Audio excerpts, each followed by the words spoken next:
My name is Ginger Lou, and I am making this podcast episode specifically about digital afterlife. I know I talk about AI news, lots of policy, stuff around copyright, Hollywood, of course, and death tech, but this is specifically about digital afterlife.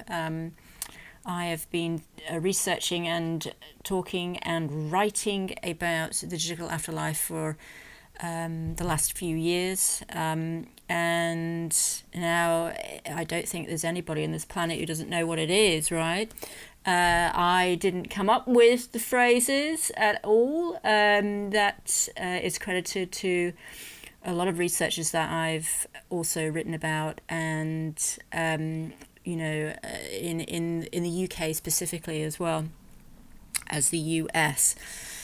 So what is the digital afterlife? So the concept of a digital afterlife is the digital extension of life after physical death. It challenges the notion that death is final. The digital afterlife is not denying that the dead are dead, but that they're still part of our lives. AI expands the possibilities of commemorating the deceased and managing the grief of those left behind, complementing or replacing formal structures of faith and belief systems. Death is integrated into online networks and mobile communication machines. The digital afterlife creates everlasting memorials in the post-mortem context of mixed religious and secular beliefs. I'm not a religious person, but if you think that through the centuries that religion has had a super hold on society and the way that it governs the way that we conduct ourselves, and I say it has still in many countries have a huge hold on how we conduct our lives, but because especially in the Western world, religion has been on decline since, the mid of last century, and so we look at technology and how else are we going to remember ourselves? Is there an afterlife? Of course, I will go on about photography. That has also been a tool, a technology to, keep us remembered, within the family, and it has been for the last 150 years. So Savin Badin, she's a researcher and writer. She defines the digital afterlife as an active or passive presence after death. Passive memorialization is Facebook memorial pages of the deceased. Active presence technology consists of conversational chatbots or avatars where the person communicates back to the human. The distinction between the live physical person and the dead is becoming increasingly blurred when reality and online reality overlap. It is difficult to distinguish between what is real and artificial. Sofka introduced the concept of thanatechnology as a means to articulate the interplay between death and technology, and examine the implications of emerging digital platforms for death and dying practices. If anybody wants to, cite my, the authors that I've quoted in this podcast, you can find links to the articles and or you can just drop me an email and ask me, and I will send that to you as well. In her examination of the death tech industry before 2019, Savin Badin sees the durable biography evolving into an enduring biography created from the digital legacy of the dying and the bereaved.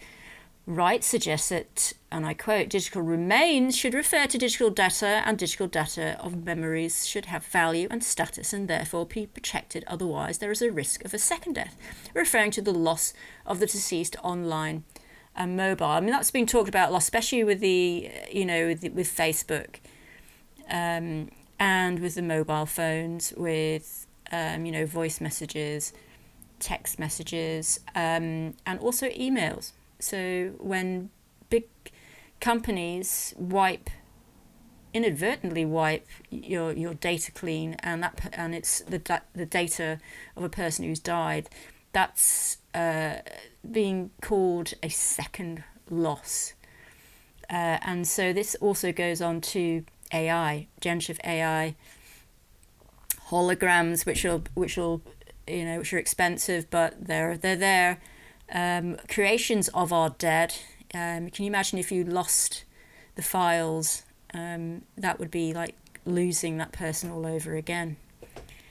God, maybe we should just stick to photographs, folks. There's nothing wrong. It's not broken. Photographs aren't broken. Don't fix it. It's not broken. Keep the photographs. Anyway, Mormon and Lewis describes the digital afterlife as, and I quote, the restless dead in the digital cemetery, end quote, referring to cultural shifts with digital commemoration, social and cultural ideas around death, and the linking of Victorian post-mortem photos of the deceased at rest or asleep. In the digital afterlife, the posthumous deceased are anything but asleep. They wait for the living to be active and animated. Cyberspace interrupts previous limitations of physical cemeteries and biological death.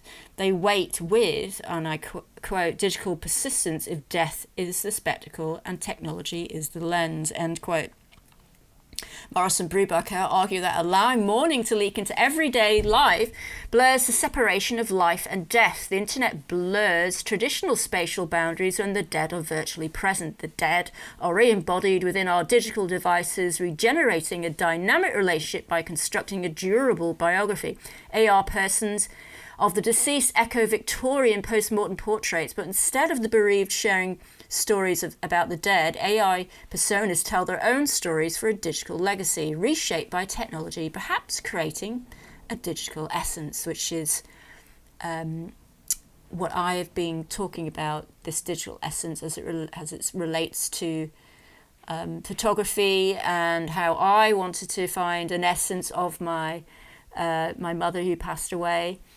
And so I've been researching about this, but essence is, how is essence recreated? Can it be recreated? Can death tech companies recreate essence? Death tech companies like Storyfile, Hereafter AI, they all use the term essence, recreating the essence of your loved ones. They use that term all the time. So digital legacy is information that exists in digital form after death and includes social media profiles, email, digital music, photos, videos, and other digital assets. Walter suggests that the purpose of grieving is to construct a durable biography that allows survivors to continue to integrate the deceased person into their lives. While Walter focused on a durable biography based on the physical life of the deceased, digital technologies have enabled the creation of new forms of durable biographies that extend beyond the physical. The digital afterlife industry is a commercially driven sector, of course, where the dead are digitally mediated within our everyday technologies to maintain ongoing relationships between the living and the deceased, and it's something that we have to pay for. And in order, come on, death tech companies aren't like Facebook. Remember, Facebook is free, but then it had to monetize, so it started having ads. But death tech companies have never been free. Yeah, they let you try out something for free, but it's very limited, and it doesn't have all the bells and whistles. So you have to pay a subscription, of course. In our digital society, death is mediated not through thought and prayer, but through Facebook, WhatsApp, the animated avatars created from still photographs. For the digitally connected, the internet enables millions of people to embark on a quest to be remembered by leaving digital traces that can be stored and inherited. The commercial death tech industry is a profit-seeking industry using digital remains for the monetization of the digital afterlife of users, such as the capitalization of human remains, which requires the payment of subscription fees by the bereaved, or suffering a second loss while creating a culture of ongoing grief where the bereaved never move on from death, which may be detrimental to the grieving process. I mean, if you've got subscriptions into this thing, and then, you've got to think about who's going to pay for it. I mean, when you die, okay, I don't have kids of my own, right? So, and even kids might not want to do it anyway. So and I don't have grandkids either, which usually the interest in family history very often jumps a generation. Maybe it's not your kids who are interested in your parents' lives. It's sometimes the grandkids. So yes, I've got nieces and nephews. Great, absolutely wonderful. But why would you expect them to carry on paying a subscription service for all your stuff? And it's a lot of stuff, I mean, it's like, what happens to all your furniture and all your belongings when you die? Please don't worry about it now or any time, because once you're dead, it's gone, right? But I mean, what's going to happen to it? A lot of it's going to go in the junk. Some of it's going to be kept if it's valuable, something, and some of it's going to be kept if it's sentimental, but a lot of it's going to be chucked away, right? And what about online stuff? Do I have all my online stuff in place, even though I write about it, read about it? Although, to be fair, I've never said you've got to go and get your online data stuff in place. You've got to make sure you've got someone to pass it on to. I've never said anything like that. I still haven't done it. So, it's one of those things that I suppose, when you reach a certain age, maybe when you're in your 70s and your 80s, that you start thinking about these things and about what you want to leave behind and who you want to give them to. So a little bit away from that at the moment, so that's not happening. So Lindemann argues that there are serious ethical implications to consider when the bereaved create chatbots of the deceased, such as dignity and autonomy of the deceased, and should only be used for medical purposes and not by commercial for-profit death tech companies. She suggests that there needs to be more focus on the possible negative impact of the bereaved, such as prolonged grief disorder, and regulation is needed. Yeah, I agree. I mean, again, I've talked about this a lot, written about this a lot. This prolonged grief. You don't need technology to have prolonged grief. During COVID, I had a lot of time to go through my parents' belongings who are deceased. I think I got prolonged grief. I mean, my parents are dead, and I got all grief-stricken and depressed by it all and all the rest of it, because, there wasn't anything to distract, If you've got a chat bot with your dead dad on it, and you're constantly talking to it, I mean, when are you going to move on? When, it can be comfort. That is the good thing. It can be comfort, but there is a danger that you're not going to move on. Okay. Because if you do need to move on, and one way of doing it is to get out in the world and keep busy, not to ignore the grief, of course, because that's another downside. If you keep yourself too busy and you don't grieve at all, that can also affect you as well. Grief in the AI world. There is a shift in how we relate to the world and why we incorporate AI personas into the grieving process. From a phenomenological perspective, I can write it, but I can't say it. Grief is not about our relation to the dead, but our relation to the world. Our identity shifts when someone close to us dies. Their accumulation of history, experience, and shared life and roots in the place go out of sync, while the bereaved and the dead take on new roles. So this is very interesting, because this again happened to me. I lost my dad 25 years ago, and then I lost my mum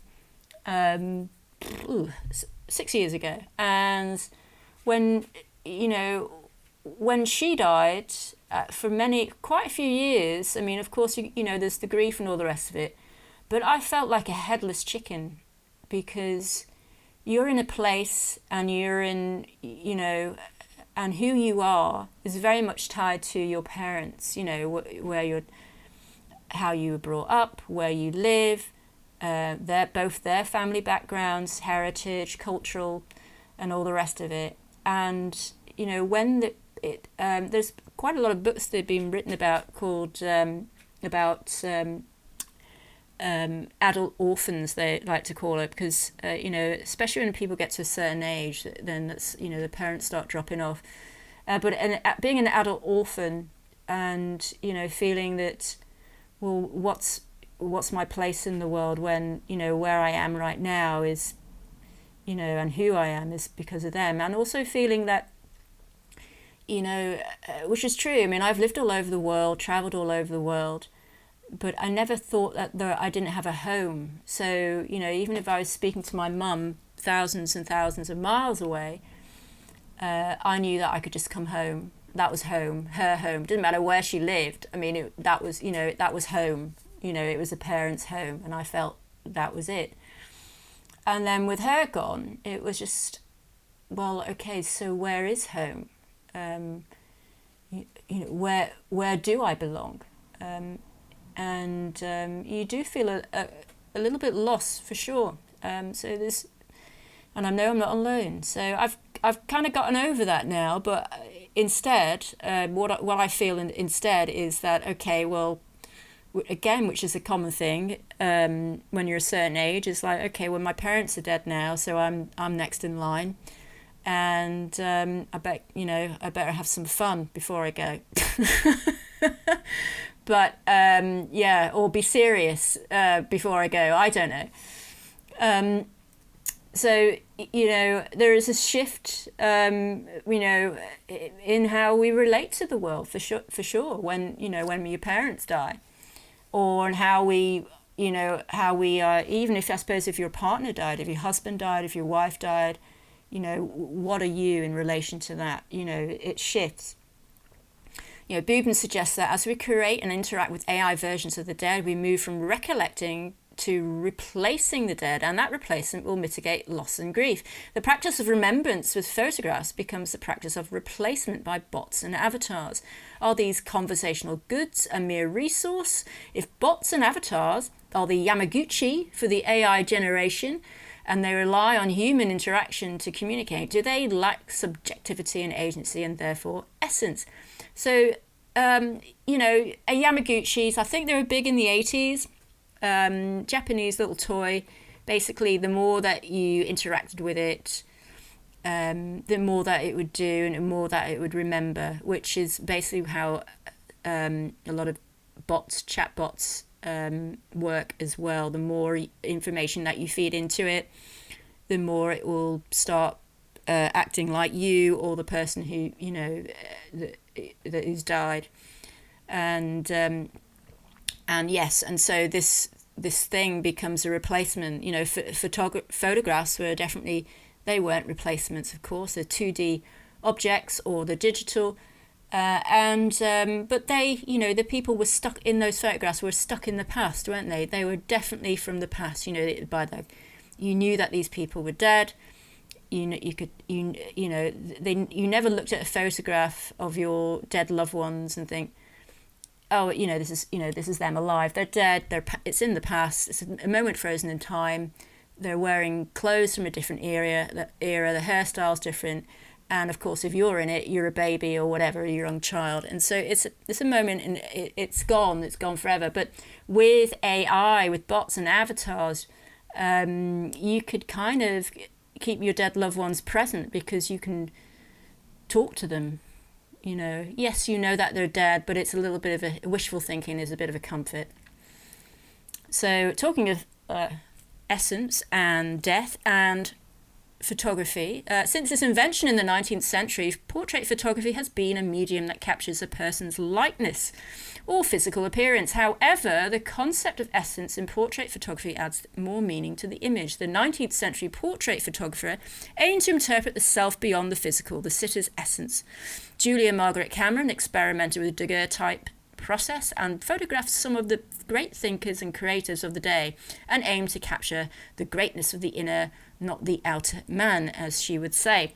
She would capture the thinkers and the creators of the day, which were all men, of course, and she really focused on the size of, a man who was intellectual would have, a big head, and he'd be very thoughtful, where the women were photographed with gorgeous long hair, but they would look sometimes saintly, religious looking, or they were very, very much gender roles of that time, but beautiful photographs, amazing portraits.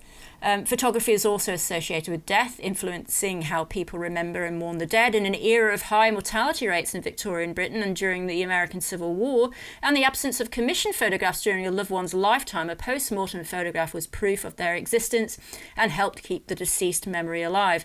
The mourning rituals in Victorian post-mortem portraits and mourning tableau created images in an evocative manner, with the living posed with the dead in lifelike poses or the last sleep. Creating the inner essence of an individual with photography was highly praised within the photography community. To secure a portrait of a man in his completeness, mind and body, instead of a mere mask of his physical presentment, I consider the highest aim of the most skillful portrait painter, the crowning glory of the photographer, as it was thought of at the time in Victorian Britain and the US too. Post-mortem portraits gave proof that death had happened. Photographs are relics, material objects of the deceased, and connect the dead with the living. Derrida suggests that the self is constructed through photography and interpretation through representation, but in death the trace of our selfhood is remembered with technology. But as time passes, there is an effacement of traces, he says. Photographs culturally mediate the experience of death, simulating conversations and identifying the hierarchy of the family, reinforcing the social bond with the deceased. Photography is an aid to scaffolding more complex and layered narratives and contextualized experiences and rendering loss comprehensible. Photographs are mediation tools for meaning making and are used to reflect on and regulate emotional and grief experiences. Neimer and others suggest that creating a narrative backstory of a relationship with the deceased restores a sense of attachment and continuity. Describing analog photographs, Barth states that, and I quote, photography has something to do with the resurrection. Chung suggests that, and I quote, digital techniques produce images in cryogenic form. They can be awoken, reanimated, brought up to date. Digital manipulation can resurrect the dead. So, Barth was mid-century, last century. Francis, Europe's greatest philosopher on photography, thinker on photography, and he was talking about the photograph and how it would it does have something to do with resurrection. And of course Chung is bringing it smack into the 21st century, where now photographs, as you will, can be actually reanimated. I've done some experiments with this myself. So let's get a little bit philosophical then. Essence. What is essence? Essence in philosophy. The concept of essence provides a philosophical framework for examining whether AI personas can possess human essence. Essence is relevant to the discussion of personhood, human agency, and the self. Essence is the basic nature of things and the qualities that define them. Plato's theory of essences was the key to true understanding and wisdom. He argued that by contemplating the forms, we can gain knowledge of the eternal, unchanging realities that underlie the world of appearances. This knowledge is superior to knowledge gained through our senses, which can be deceptive and changeable. It refers to the true nature of underlying reality of a thing, and is closely tied to the theory of forms. For Plato, knowledge of essence is essential to true understanding and wisdom. Aristotle's essence is essentially for understanding reality, and that underlying reality determines an objective existence. In acquiring knowledge and understanding the nature of existence, essence is the defining characteristics of an object or a thing that makes it what it is. Locke defines essence as the internal constitution of nature or anything whereby it is what it is. Locke argues that essence is not something that can be directly observed or known, but rather must be inferred from the observable qualities of the object. It's kind of true, isn't it, really? According to Sartre, essence is not something given or determined, but is a product of ongoing human existence and the choices made within it. Sartre's existentialism centers on the notion of existence preceding essence, suggesting that individuals define themselves through their actions and choices rather than possessing inherent predetermined characteristics. Individuals have the freedom to define their essence through conscious choices and actions. Sartre emphasizes the significance of subjective experience in defining essence, replicating the complex web of experiences and interactions in a digital afterlife raises philosophical questions regarding the authenticity of the identity created within an AI persona. So that's enough of the philosophy. So the digital aff of grief and the AI post-human. So this is all, post-humanism has been around for a while, and AI has been pie in the sky. It's been science fiction. So it's worth having a look at post-humanism, because it comes out with it's real recognizable stuff. The proliferation and dissemination of the internet changed the way we communicate with other people and machines, how we interpret reality, and what it means to be human. The post-human reflects this intimate relationship we have with online technology. The transhuman has human autonomy and freedom and is not shaped by biology but by experiences and aspirations. These ideals can be established through the development of technology that allows humans to reshape material existence.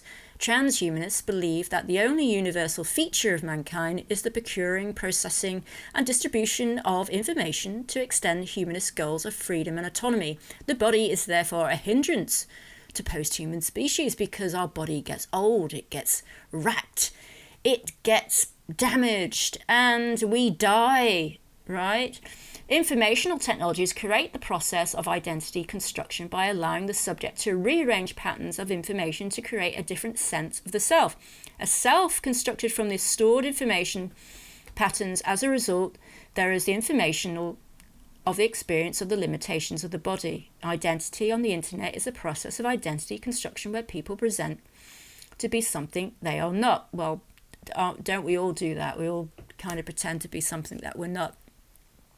The insertion of the subject into cyberspace has the potential to transform the relation of the subject towards its sense of embodiment.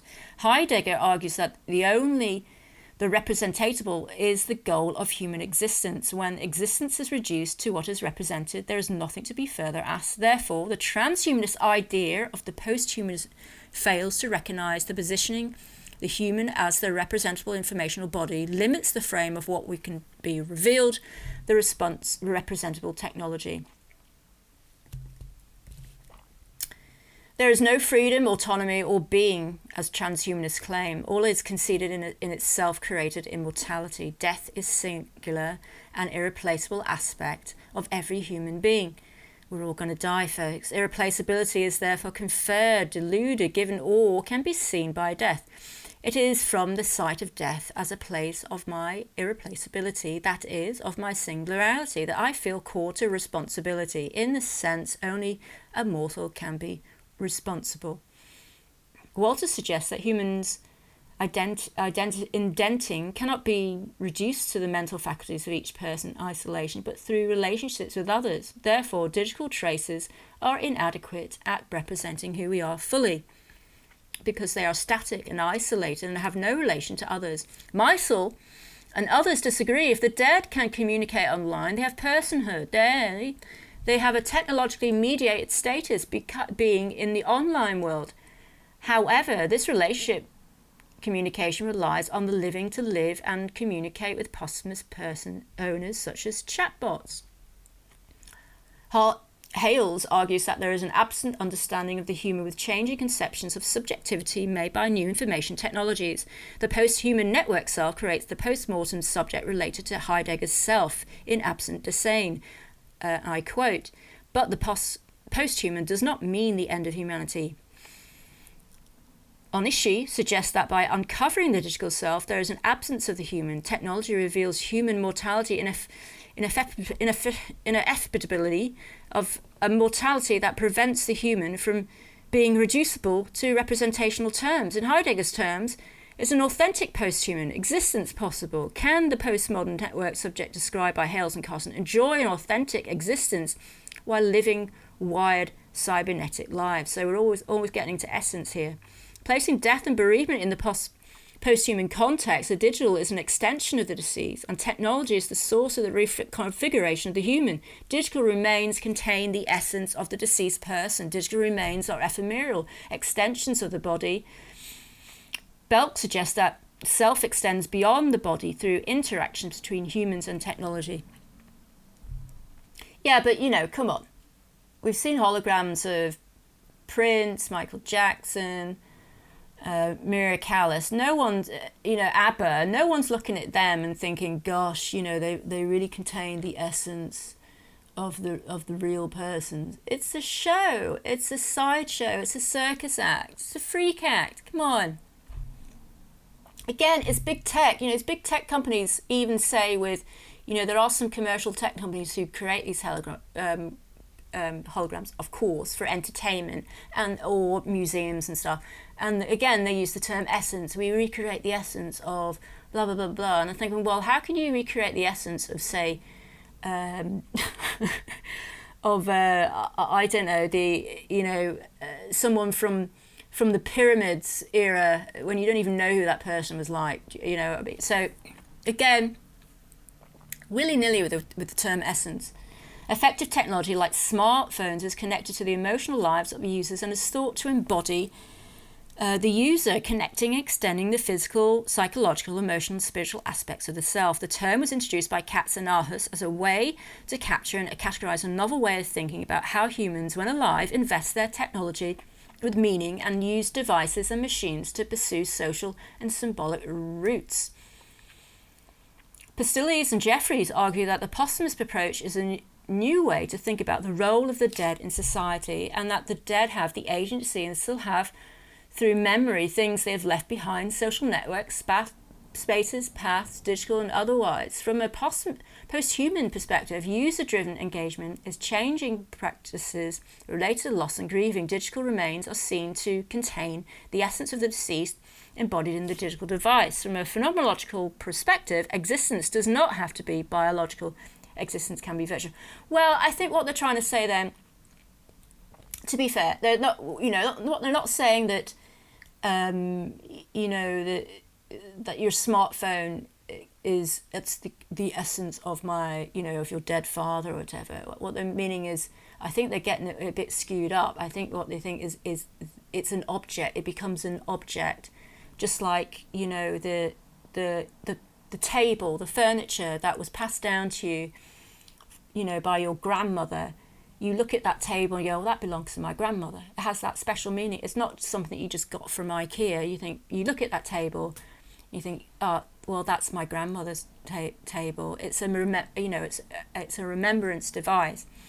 And so again, with the smartphone or any phone that we had, that we could have text messages and voicemail messages, where you had which would have messages on, or images or videos of your loved one. You keep that safe, right? It's a device to keep it safe. It's just, it's just a 21st century version of, actual other objects that contain the essence of, of your loved ones, which used to be, again, like furniture and stuff like that.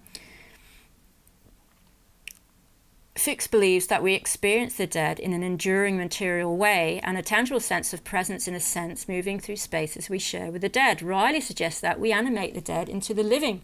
Two temporalities, the past embodied with the present, creating a new relationship between the living and the dead. Could this new relationship create a new identity or essence of the dead? Pastiles suggests that agency is important through actants extending their legacy and shifting the role of the dead online. However, in the case of digital photography, Diane argues that it lacks indexicality because it records reality differently. Digital photography does not bring back the past but constructs it from the perspective of the present. Savin Baden states that the digital afterlife is a virtual space where digital remains in the form of human information, assets, legacies, and digital remains reside to create a persistent digital presence. Could virtual humans and digital immortals have agency? Agency. If they can have agency, then they could possess the essence, right? Mesed, Nassen, and others argue that digital media can extend personhood through persistent online presence on social media and death tech and legacy platforms, and therefore identity does not end with physical death. The dead can communicate online, creating a digital personhood, a technologically mediated status. Yes, but you need a human to interact with it. You need a human to create it. I mean, we're all saying that, okay, generative AI can recreate something new, but it's still using the information that's fed to it. Digital afterlife. So how can it be really, your dead parent, because it's recreating something that your dead parent would never do anyway. The digital afterlife is not a simulacrum for ongoing relations or representation. It is an ongoing form of relationship communication that relies on the living to continue communication, maintaining agency and the meaning. These interactions are ontological, not representative. The online persona is performed through the network data of text messages, photos, and videos. There is a motivation for commercial platforms to push for the preservation of posthumous personhood to prevent the loss of data and the continuation of the self that is supported by commercial interests, of course. I've just mentioned this, earlier on about they need, commercial companies need your money to keep it going. So Lambert argues that social networks of vernacular posthumous engagement assist in the formation of personhood. Immortality is symbolic in network media. The boundary between the living and the dead is blurred. If the persona of the dead is present in the communication networks of the living, they should be considered as having agency. Can personhood extend to post-death in the digital afterlife? Personhood can be extended according to Mies and others, who state that human-computer action with a chatbot or avatar is central to the development of posthumous personhood. However, according to Hallam and Hockey, the virtual afterlife on social networks can be decenter personhood, when the spaces of the living and the dead are crossed. The living and the dead become indistinguishable. It's true. I mean, you can be... Who do you know who you're really texting? Okay, you could be texting or WhatsApping your sister, but it's just, but then you can do that to a bot, and the bot's not real. But the text message is exactly the same. Fisher argues that mixed reality increases social and spatial presence in human-computer interaction, and the interactive posthumous personas created by big tech are not accurate representation of a person's personality. Rather, they are a constructed performance created from our constructed selves on social media platforms. All about the, pretending to be something that we're not. So, it's not really a real representation of who we are. Fisher warns that if we use only social data to create a posthumous persona, we risk losing the history and memory of who the deceased was. Does this mean essence cannot be created in the digital afterlife? Jandrick and others suggest that human consciousness or essence transferred to another entity would break continuity, but Steinhardt suggests that after you die, you can remain more in things that carry more information about your life, such as online data in the digital afterlife. The dead also remain in physical objects, as I've mentioned, but the difference is that your dead grandmother's table doesn't communicate with you in a two-way dialogue. If your table started talking to you, it was time to to call the hospital or something. The embodiment of the deceased can refer to a physical object or a digital entity. Heidegger distinguishes between objects and things. An object becomes a thing when it no longer serves its purpose, like an unused mobile phone. Basilides asks if an AI bot is an object or a thing when digital platforms and mobile phones contain the deceased, and these things become objects of memorial and are used to contain the deceased. Does this mean that social media sites and AR personas have agency? Steinhardt suggests that the deceased digital persona or ghost is an embodied conversational agent or chatbot. After you die, your ghost remains in large systems of files stored in digital media. Your ghost is physical. Your ghost's face looks like you and talks like you. Ferrando suggests that that with AI there is a reconstruction of the human, when the physical world no longer represents the primary space of social interactions, and therefore agency includes the non-human, because the digital world shapes the human world as much as the human shapes the digital. Furthermore, he argues that digital traces are tangible objects but with limitations, because the digital trace has lost the translation of the original meaning, that of the physical human. It's like, in a way, it's like, when we find old Victorian photographs, or, any photographs, mid-century photographs from, last century, that have been, discarded in charity shops. We put a story behind it. We have no idea who these people are, but we start imagining, what was life like in them? Who were they? Etc., etc. Isn't it the same if we found some information, some data online in the webiverse, and we don't know anything about these people? I'm thinking about like 50 years in the future, 100 years in the future, if we're still around. Who decides which traces should be selected of the dead? Are they representative of the deceased? So I've just said about, you're creating something from social media, which a lot of these death tech companies want, they want data from social media, from other things.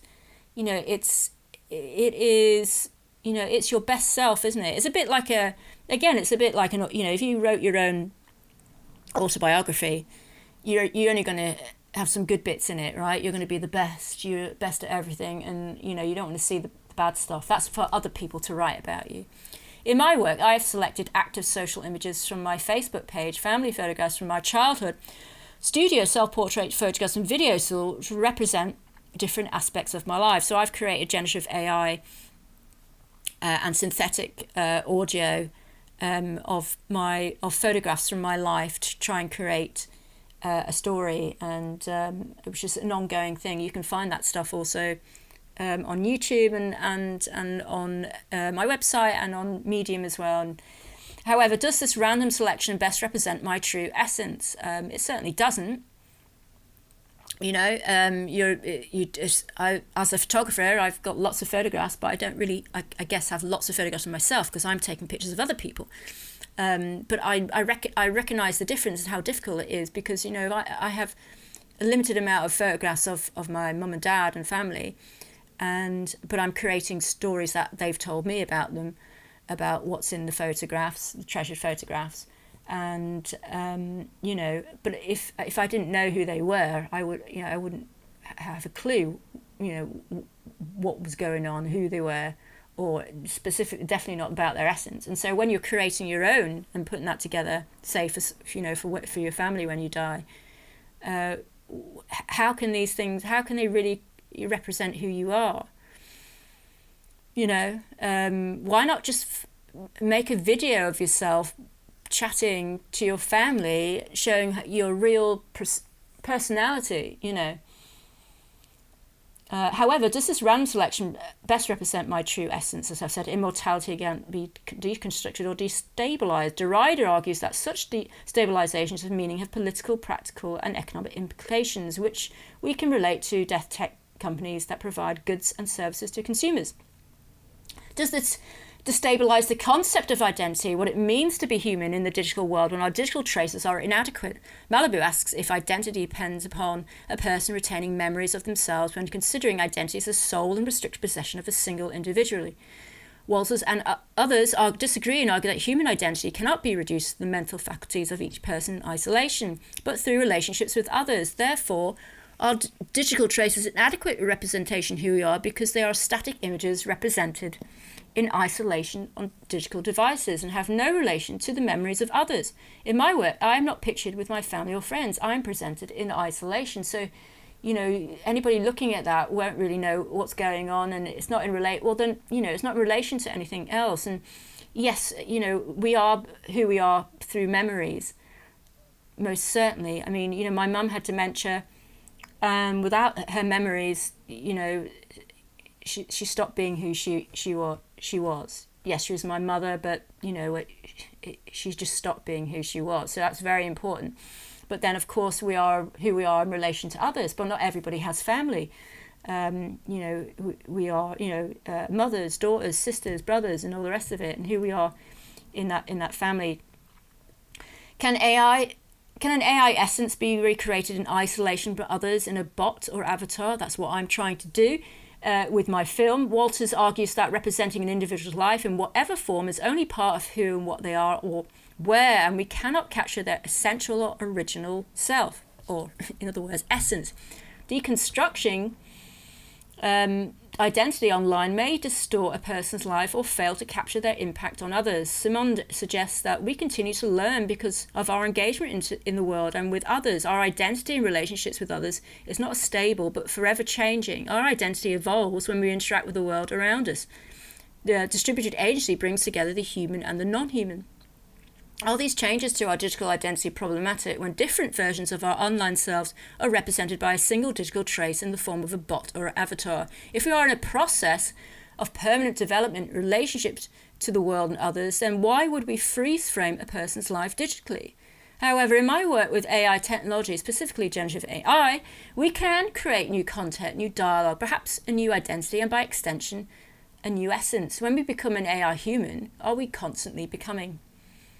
Final thoughts. Well, can AI replicate the true essence of a person more accurately than a still photograph?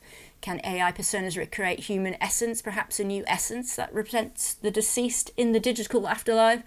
What is the consequence of engaging with AI personas of the deceased, and how does it impact the grieving process? What are the moral, ethical, and legal implications of digital afterlife creation? My practice aims to answer these questions by creating photorealistic AI personas and synthetic voice audio blending photography and film with narrative storytelling. So that's an ongoing project, of course, and you can find links to that and links to my other work. And it's an ongoing thing that has, even, in my news report this week and last week, digital afterlife hit the news again with regards to ethical considerations. And that was a Cambridge University report and also research, I should say. And chatbots, therapy bots are constantly in the news about, is it a good thing? Is it helping? Is it a hindrance? It's something that will be for an ongoing discussion for sure. Anyway, I am Ginger Lou. Thank you for listening, and have a good one.